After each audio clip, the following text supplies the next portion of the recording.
There's one number that quietly reshapes how people think about money. For some, it's a dream. For others, proof they've made it. But for almost everyone, it becomes surprisingly ordinary faster than expected. That number is $50,000. Not because it's a small amount, and not because it means nothing, but because something invisible kicks in the moment you hear it. And once it starts, it's hard to shut off. The common explanation is that people just get greedy. You always want more. It's simple, it's convenient, and it barely explains anything. Think about it.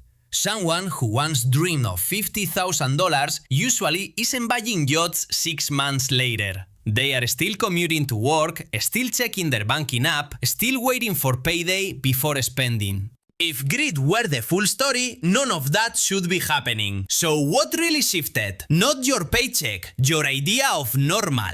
Picture years spent climbing a mountain. Every step is hard, every promotion counts. Every extra dollar feels like proof of progress. From the bottom, the summit looks magical. You picture fewer worries, more freedom, better sleep. Then, one day you arrive, and instead of fireworks, your phone buzzes with another bill. It's almost funny, like finishing a marathon only to find someone quietly move the finish line while you were running. Unfair, right?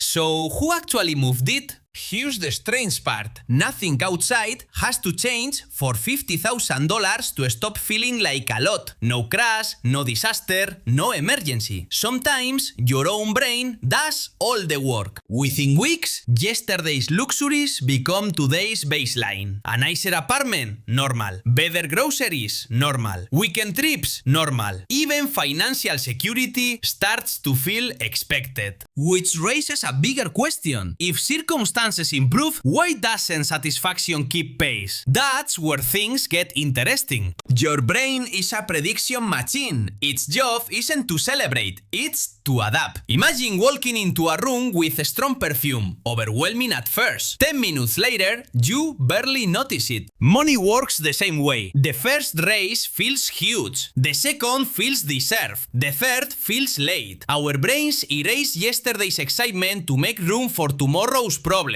Great for survival, terrible for happiness. Like noise-canceling headphones that end up cancelling out your own success. But adaptation is only the first layer. The deeper force is comparison. Not because you are jealous, because people rarely measure life in absolute numbers. We measure distance. Who earns a bit more? Who travels more? Who has a newer car?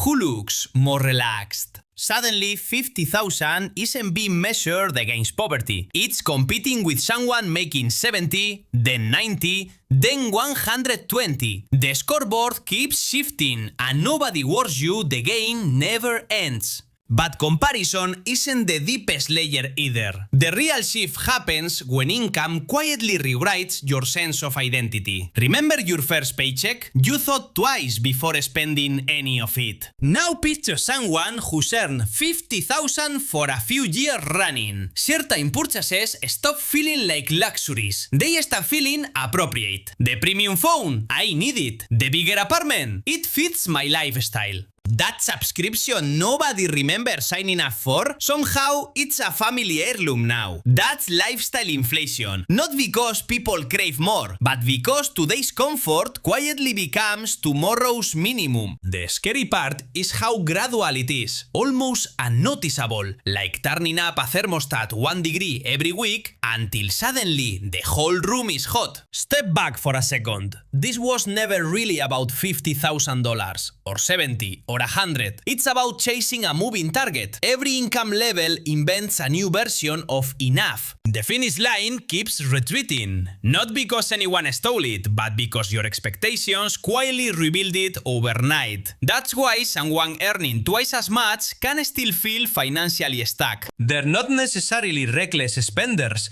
They're financing a constantly expanding version of normal. More income, more obligations, more expectations. Same anxiety, just bigger numbers. It's an upgrade that can end up feeling suspiciously like the old version, just with nicer coffee. So maybe the real financial milestone isn't $50,000. Maybe it isn't 6 figures either. Maybe it's the moment you notice the game itself, the moment you ask a dangerous question. What would actually be enough? Because once you stop measuring wealth by the next number, you start measuring it by something much harder to buy: peace. And maybe that's why some people with modest incomes feel unexpectedly free, while others earning several times more still feel one paycheck away from arriving. The strange truth is that most people spend their whole lives chasing the next financial milestone. Very few ever stop to ask whether the finish line was ever real to begin with.